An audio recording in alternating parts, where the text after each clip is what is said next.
Leroy Eldridge served as the 64th president of the Murray Rotary Club that was chartered in 1924. And Leroy, your year as president was in 1988-89, 21 years ago.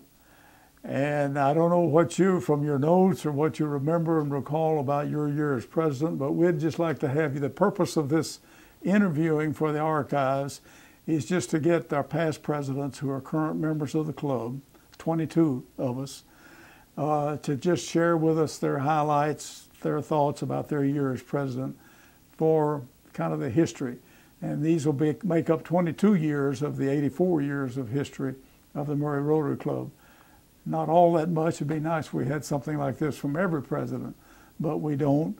But we'd just like to have you share with us whatever you'd like to, that you recollect or think about your year as president in 1988, 1989. I have a number of notes here of accomplishments, and I hope that I will have time to give them, and you have assured I might do that. But first, I really would like to share a little history, if I may. I had been involved in Rotary many times before I became a member. I had spoken to Rotary, if the notes and the minutes were taken, at least 3 times as a guest speaker. I had been a guest of people in Rotary, I don't know, a number of times. And then I brought a delegation for parliamentary procedure demonstration, and the Rotarians enjoyed that, and frankly I think they needed it, if you want to know the truth about it. But it was, the point is that Rotary was nothing new to me. In fact, all the time that I was at the university driving around in the car, I was thinking sometimes that I'll be a Rotarian one of these days.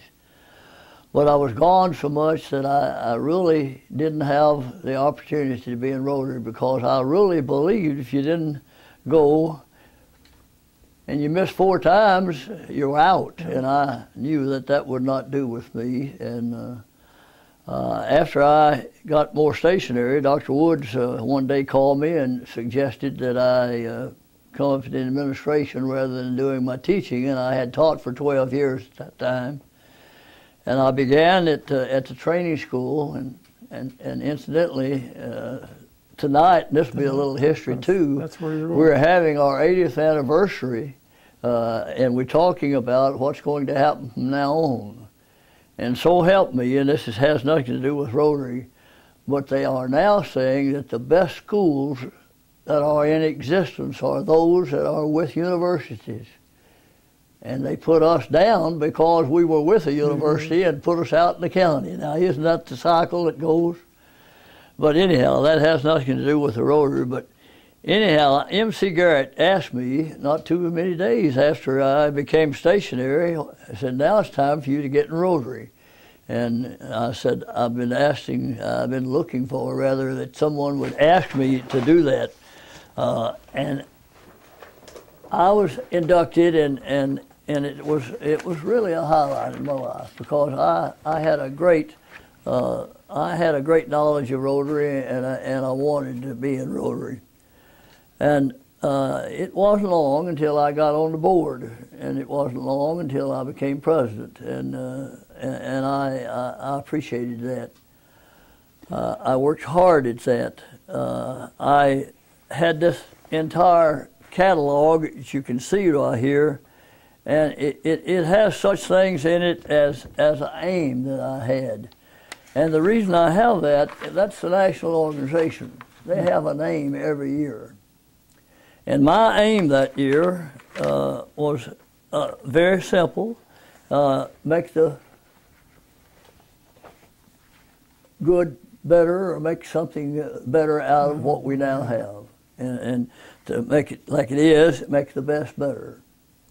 And at the same time, the international was put life into Rotary, your life. And I thought they went together. And you know, Ron, as well as I do, one of these days, a president is going to be a guest at the National Convention.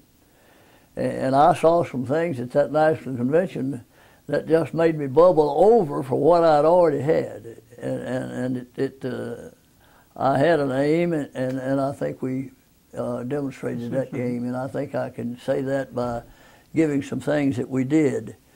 So you asked for highlights. I would say that the number one thing that I recall that we did and will long be remembered is the tree project out at the park. That began when I was president.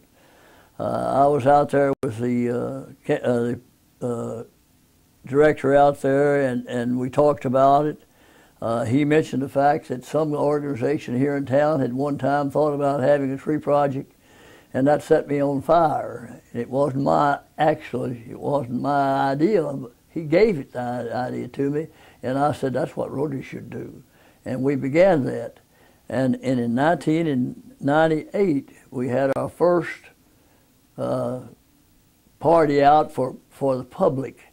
And at that time, we had 33 people that had died, and we had rocks under the tree. And it said the person, and indicated a pathway to go, and people were going in that could go and see Dr. Woods. They could see all the people that had been in the city, actually, many of them. And those people that haven't been in the city, I would hope that they will continue to go, and I think they will. But right now, we have 53. Instead of 33, we have 53. And that simply means if you want to put your multiplication table, that's 2 we're having a year. 2 a year. And that's how quickly you can have a tree park with names under the trees. Yeah.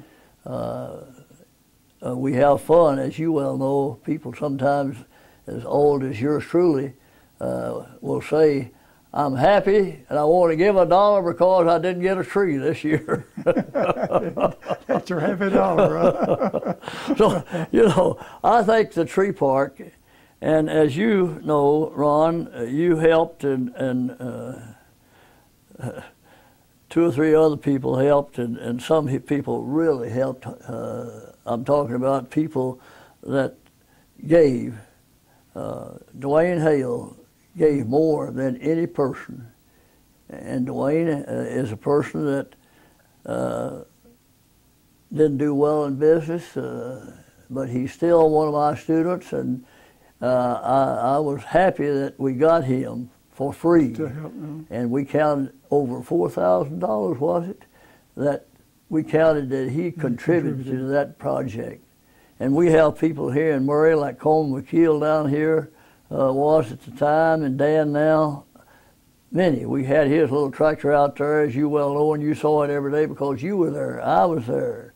And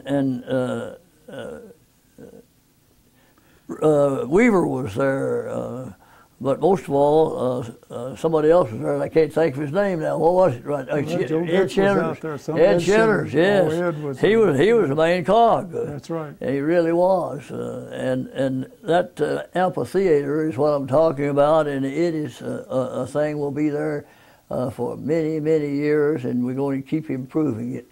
I was going to suggest that you might tie in for the benefit of the viewers that the tree park is now circles the amphitheater. That's right. There are trees already planted there, and there'd be a further extension, but it's all tied together, the amphitheater and the tree park. We not only have the amphitheater that's tied together, we have now that we're going to go out on the southwest side and we tying it together. And there's not going to be any time in the history, I don't think, that what we can still have a tree for deceased Rotarians. And it causes, I think, Rotary members to stay in the club longer. They appreciate that tree, and that's good. That's one of the things that I think if I had a hallmark, that would be it. I remember the day that Guy Billington passed out and had to have something done right quick, and we got ambulances out there, but he got into the hospital too late. And if you look in my book here, you'll see that Richard Blaylock was chair of that committee, and we began, he said what we needed was a fibrillation, or whatever you want, how you pronounce that word? Fibrillator, yeah. Anyhow, we bought it, and it was $10,000 plus, just a little. And we raised it. Didn't take anything out of what the Rotary had in a pot at all, and we had $10,000 on one bond and maybe another one at the bank then, but we didn't touch that. It was $10,000 we raised just like that, and we bought, and it hangs now in the not the radio, but the hospital. The hospital. Hangs in the hospital, and it'll forever be that's history again. And it means something. It means something to Richard Blaylock because he was chairman at the time. And another thing that I think that we did during my administration that I am so happy about that we had a scholarship program that just bloomed like no one's business. I named Don. What's his name? I can't think of names anymore. Oh, who's the chairman? Was chairman of the? I have it here in my book. Chairman of the scholarship program for so long. Vernon? No. Well, I don't. Well, anyhow, Don. Insurance business here. Oh, Don Henry. Don Henry. I couldn't think of it to save a lot. Don Henry took that insurance program, and I know the history of it very well. We had one scholarship. In fact, there were two scholarships that had half with Dr. Carr had one that Dr. Sparks gave $500 in one lick and put it over the hump of $1,000. But we had one that we had, and that was the Rainy Well Scholarship. And we wanted to make one for 2 or 3 other people, Harry Sparks being one of them. Harry Sparks, the last one. Right, and we now have rotating 2 scholarships for each of the county schools, and one gets 3, but every other year the other one gets 3.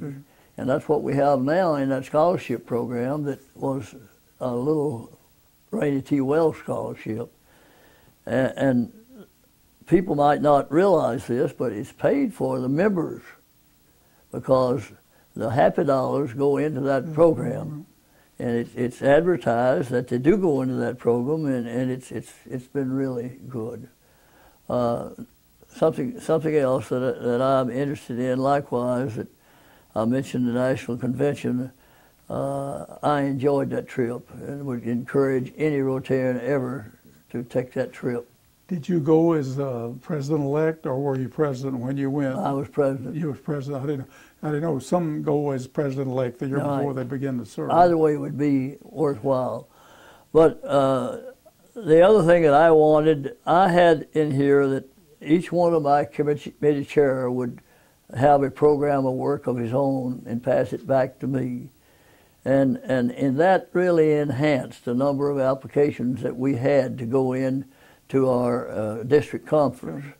And we had 7 winners out in the district conference the year I was president. And I think that is absolutely a record. May not be, but I believe it is. It's a record since I've been in there. Yeah. So, you know, those things, and Rotarians realize that, and this is a historical thing, and that's the reason I'm mentioning that. So those are the big things that we had. Well, they're certainly important because they're still existing as part of the effort that we have in Rotary, and particularly the tree park. And I know you've been an instrument in that ever since that first year. There's one other thing that I mentioned, and you may not know this. Do you happen to know who began the program that we're exercising our stupidity now with? No. That happened the year I was president. Was it? Ray Mofield began it. Ray Mofield began it. It's right in my notes here. It began, I can tell you when it began and all about it. And that's, you can imagine Ray doing a thing like that. But then it went stale for a long time. And then Y-O-U, Ron Churchill, are to be commended for revitalizing it again, because it needed to be revitalized. Yeah. Well, there was a lot of highlights in your years. When you think about those things, you know, a lot of things come to mind that were accomplished. And it's interesting that you've mentioned, and I was going to ask you about your induction. You were inducted in 1980, I believe my notes show, in October of 1980. Right. And you mentioned that M.C. Garrett was your sponsor. Right. And you've also mentioned one other fact that I was going to ask you about, and that was, what was your knowledge or interest in, if any, in Rotary before you became a Rotarian? Yeah. And you've alluded to that you had actually given some programs at Rotary, right, through connection with the education process that you were involved in. And so you had an awareness of Rotary and what Rotary was about before you became a member. I'm assuming that Murray's been your only Rotarian experience, has only been in Murray. Some have served, like myself, and others have served other places in moving around. But so those 27 years that you've been a Rotarian have all been connected with the Murray Rotary Club, and I know you contributed. You have somewhat of a distinction in that you're a member of a very exclusive clique or club in our Rotary Club. And that is that you are one of 4 who are the oldest members in years of our club at 84 years. Hamp Irwin has the distinction of being the oldest by a couple of months over Sal Matarazzo. But then there's yourself in there at 84 years, and James Edwards, who is retired with J.C. Penney, who was actually manager here at one time in Murray, but retired, came back to Murray. And so the 4 of you make up the oldest group at 84 years in the Rotary Club. And there's 7 of you, 3 more that are above 80, which I think is unique. We've got a lot of young people in the Rotary Club, but we also have the 7 of you who come in there at over 80 octogenarians in our club. Bill Cherry has the distinction, that's active members. Bill Cherry has the distinction of being the oldest member at 86 years of current membership, but he's an honorary Rotarian now, he's not active. So that's a pretty important elite group that you're part of in that effort. And I think we needed to point those things out. Excuse me just 1 minute okay. Before I forget. You have no reason to know who the first honorary Rotarian was.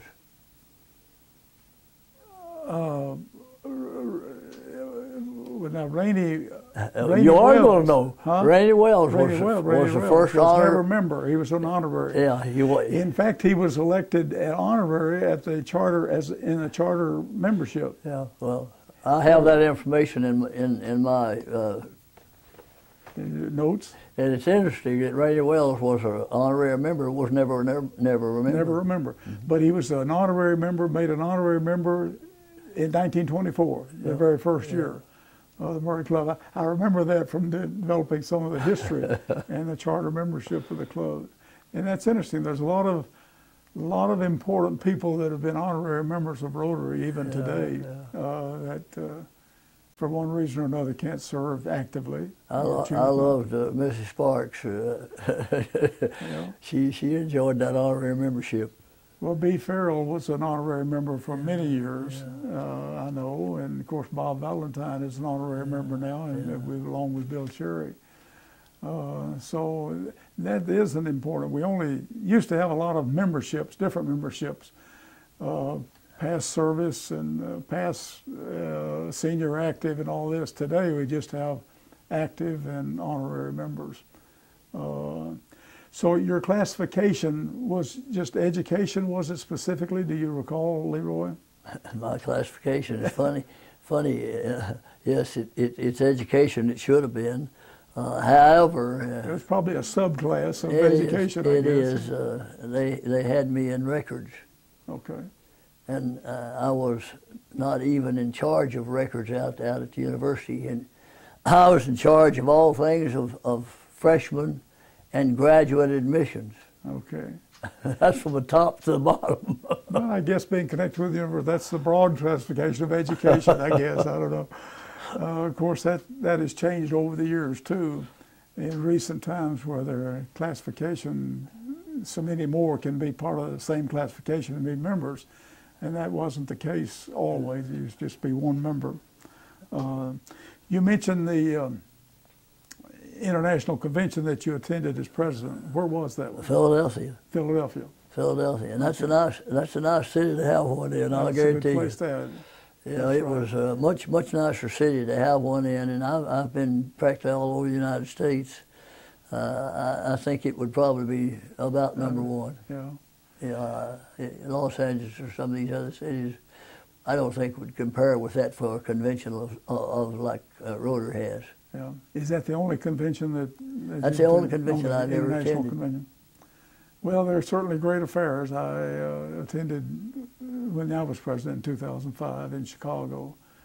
And I don't know of any of our membership that's going this year to Los Angeles, but Brenda Rowland, as past president, well, was president last year, went to Salt Lake City. And there have been a number. I know my father attended and when he was president or president-elect. Just for the historical event, what was your highlight of that national convention? The highlight of the convention? Yes, well, I make joke of it. In fact, if you remember the program that we had following the convention, I had a photograph of me shaking hands with Paul Harris, which was a cutout, full-size cutout, and I make joke of that. No. Well, that's why I asked you. I thought you might tell that. I remember that. Well, I've got that picture. I thought a lot about that. Many people, you had to stand in line to get up and shake hands with them. But I thought it brought a little levity to the program that we had at the club after the convention. But no, I think it was the highest attendance because that was the centennial year, the 100th anniversary of Rotary. And the registration was nearly 50,000. And I guess normally the international convention runs about 30 to 35,000. And they had 49,000 something that registered for that one in Chicago. But just the multitude of people. And then there was an awful lot that year because it was hoped that we could certify that the world was free of polio, that year in 2005. Didn't make it. But a lot of the programs and the special parts of the program, smaller groups and so forth, were related to the background of the polio eradication. And I attended a number of those, and so there were just the whole thing was quite an experience. Well, I didn't ask you in order to tell mine, but in order that maybe someone would tell this, but I thought the thing historically it's always been my favorite topic. I would have majored in that topic, but I had a brother-in-law that did, and he was making $1,800 a year, and I was going to get a whole lot more than that, so I decided to be in some other subject. History teachers during the times that I graduated did not make very much, $1,800. Yeah. That's a true story. But my point is that I saw that ingathering of the people from different countries, and it just made a chill run all over me to see those people come in and give an announcement of what country they were from. And I said, here I am, a little old boy from Yukon Concord, Kentucky, or Pine Bluff would be better. And seeing this, it just makes you shiver sometimes, you know. And I thought that was great. I really did. The way they handled that. I don't know where they handled it like that. Well, no, it's impressive, but particularly people that wear their native dress, you know, if they're from countries in Africa or the Middle East or places like that, where and their cultural aspects, it's just, and I don't know how long they've had, I guess every year that they've had a convention. It hadn't been every year of Rotary. I think there's been about 86 conventions, started a couple of years after Rotary was formed to have a convention, annual meeting. But to have these people register and to meet in a friendship house, at least they had in Chicago, where you can just come to relax, but that's a good place just to meet people. And there's just places where you can sit around, you know, in little groups and begin to talk to people, and they call that friendship house. I don't know if how many years they've had that, but they have entertainment there, and it's just a big area where you can just meet people, talk with them, and everybody's there for the same point. They're all Rotarians, and you know, it's just it's a tremendous affair. Let me mention. You mentioned my age, and I am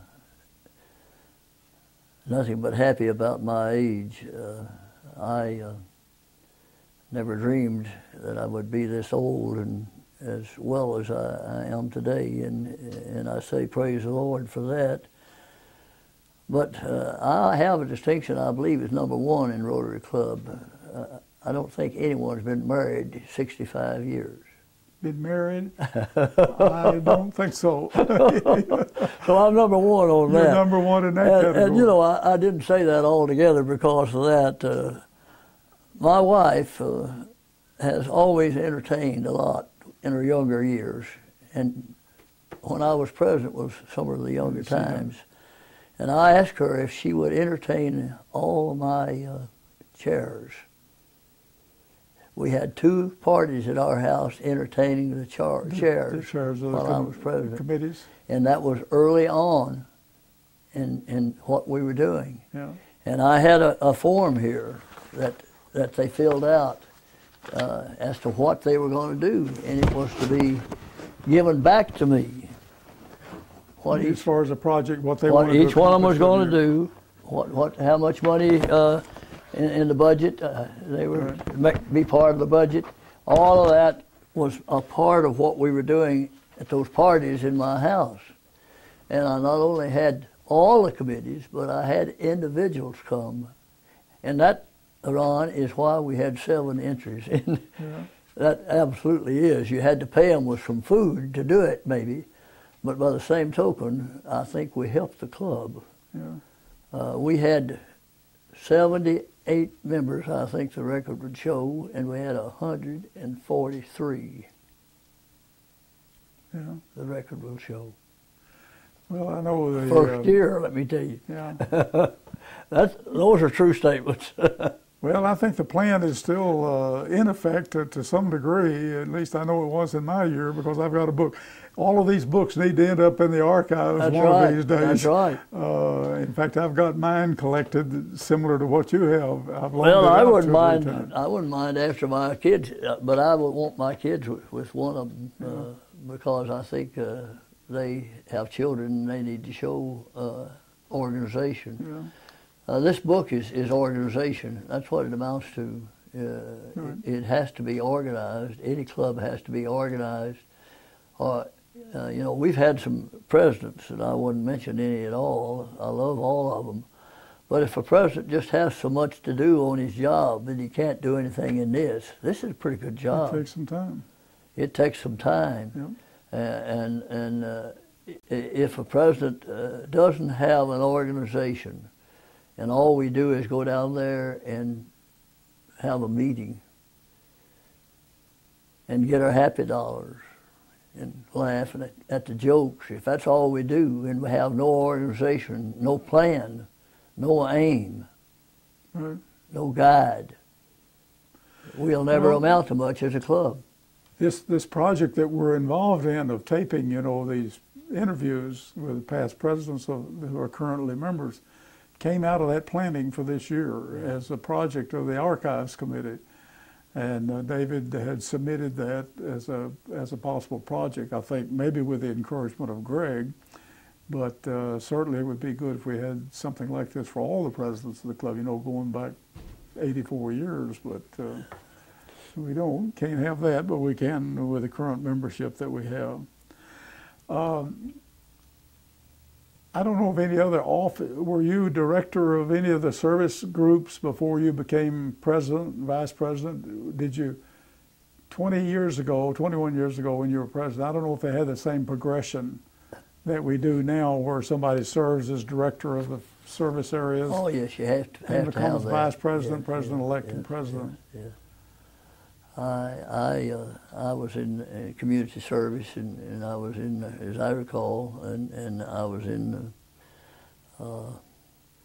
something that would had something to do with agriculture 1 year too. I was director of that 1 year. Well, as I recall. we had at one time, I know, looking back in the history, an environment, which was, I guess, was it might have been environment. environment. Might have been something of that nature. Something like that.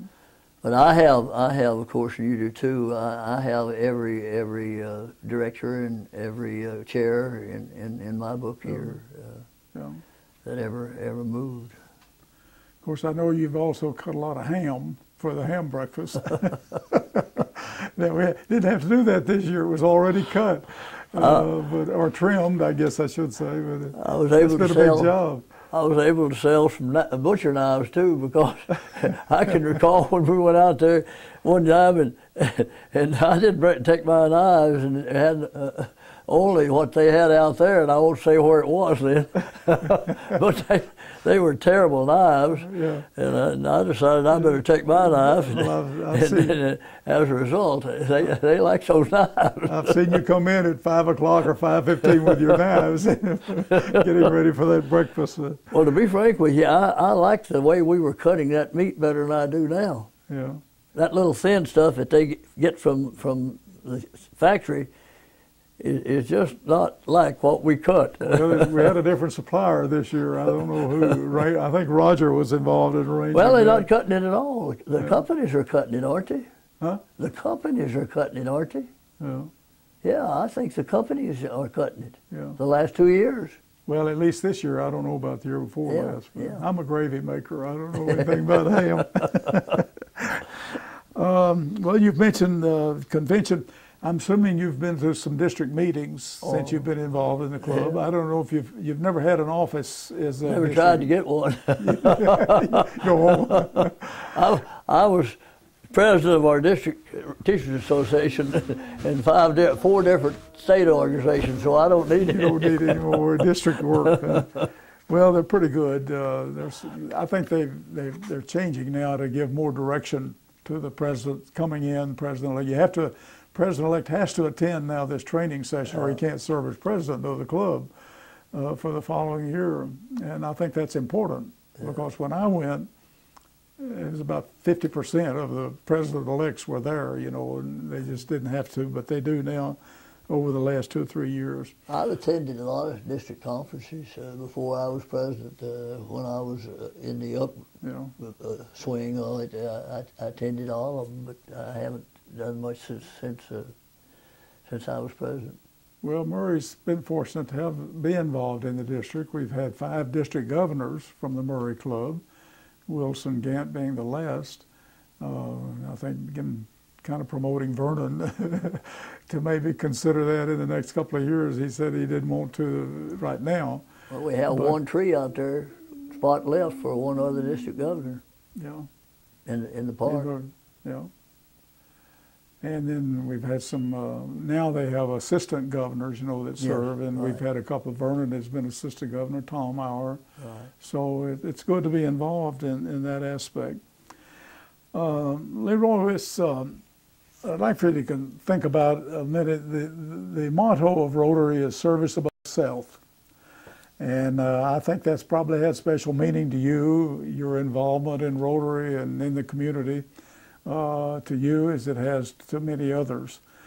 The objective of Rotary, there's a printed objective of Rotary, also deals with service.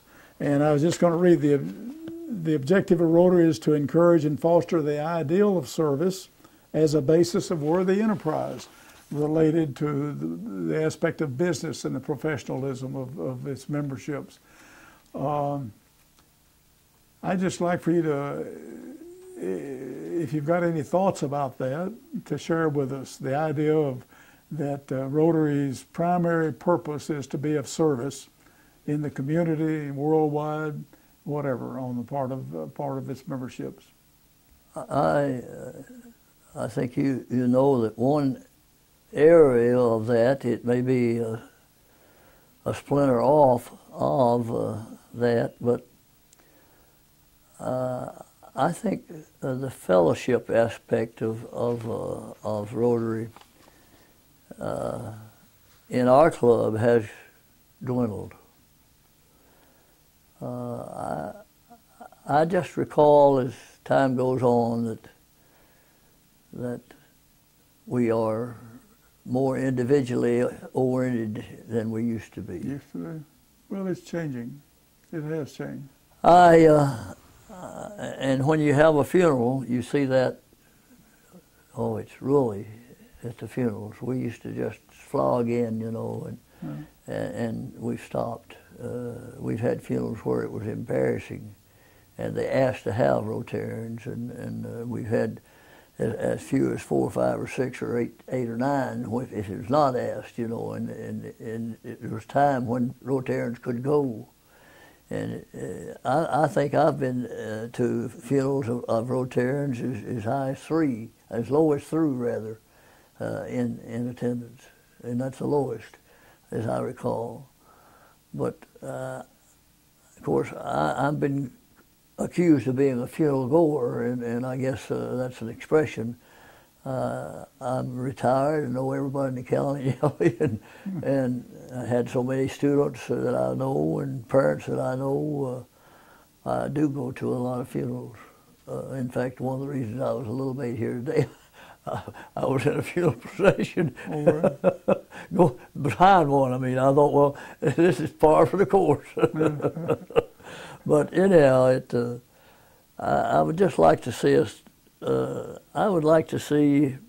I think you and your wife was visiting with us one time. How often do we do that? Didn't you come at my house visiting one time? Yeah. Yeah. Just a little. For some reason, I don't know why you were there. I think you were in my home. Yeah, I've been out there 2 or 3 times. Last time was when Gus Hallison something. was here that you had. Yeah. But I have some notes in here in my book in regard to how to make that better, and I think we were making it better during those days. And I think all presidents were making it better in those days. It was just a signs of the times, sign of the times, I guess. But I really think that that's a little bit selfish. That's within itself, I think. Mm-hmm. We go to our thing and go home, and then there are other things that we don't participate in. My wife is getting to the fact that she thinks we've done our part now, but I haven't ever gotten that point yet, and I don't say that to be critical of her. We go places sometimes we don't feel like it, yeah. and she, I think, is probably getting. She's about as old as I am.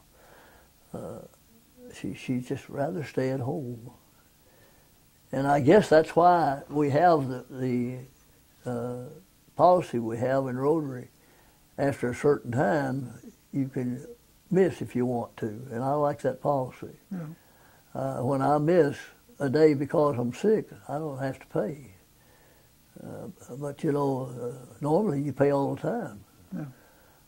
I'm one of the excluded people. What is it, after 75? What is the age on that? Ed Skinner.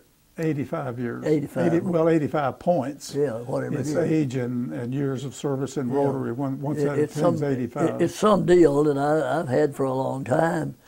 But I know Ed Skinner's talked with me about it. He thought he was being charged when he when it shouldn't have been, because he's exempt, in other words.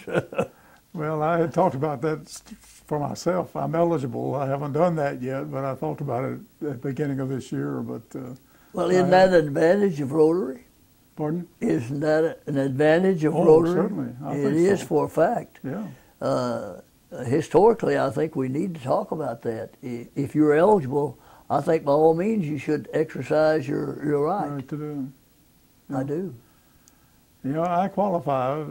In fact, I've qualified for a couple of years, I guess, because I was a member of a Rotary Club previous to Murray. That still counts. At my age, I'm getting up there too. Well, you've kind of alluded to one of the, or about the last point or question that I had was, and you've alluded to that, I think, and that was related to what do you think about the future, or do you have any thoughts about the future of Rotary, either internationally or as a club? And I think you've alluded to that, that you're hopeful that there might be a return to greater fellowship, or that we exercise the opportunity that we have for fellowship perhaps more than we're doing right now. Anything else you'd like to share along that line, that thinking about what you'd like to see in Rotary and develop in Rotary? I don't know where anyone said anything in these meetings that we're having now about Rotary as an old man's club. Rotary has always been known as an old man's club as far as I am concerned. I think sometime in my tenure, that thing has closed as far as I'm concerned. Right now, I don't think that Rotary would have gotten that reputation. See, it just, my son tells me in Andalusia, Alabama, that they just got where there's just a bunch of old men coming. And he said they absolutely, I'll say another club, began to take in young people and said they've just outdone them. That's all there is to it. Yeah. We have to have young people. And I think we've done a good job of that. Yeah. I think we've gotten some really good people. I was really impressed with the last two we had the other day. The other day, they were inducted. And as long as we can get the cream of the crop that people come into this city, you know, we just had another honor in Callaway County. We now are in one of 100 of the young people. Best places for young people to live. Best place for young people to be reared. And that is outstanding. That's much better than the others we had. And that was the old people, and that would ruin our schools right quick. Yeah. And my sister in California says they have so many old people, the schools are going boom. No students. Yeah. And we don't need old people like the two of us. Yeah. We can't supply any upshot material at all. And we've gotten in our Rotary Club where we have some good young people, and I do have that feeling. I really do. And they've taken, most of them have taken a really active part. That's good. Becoming involved, and that's good.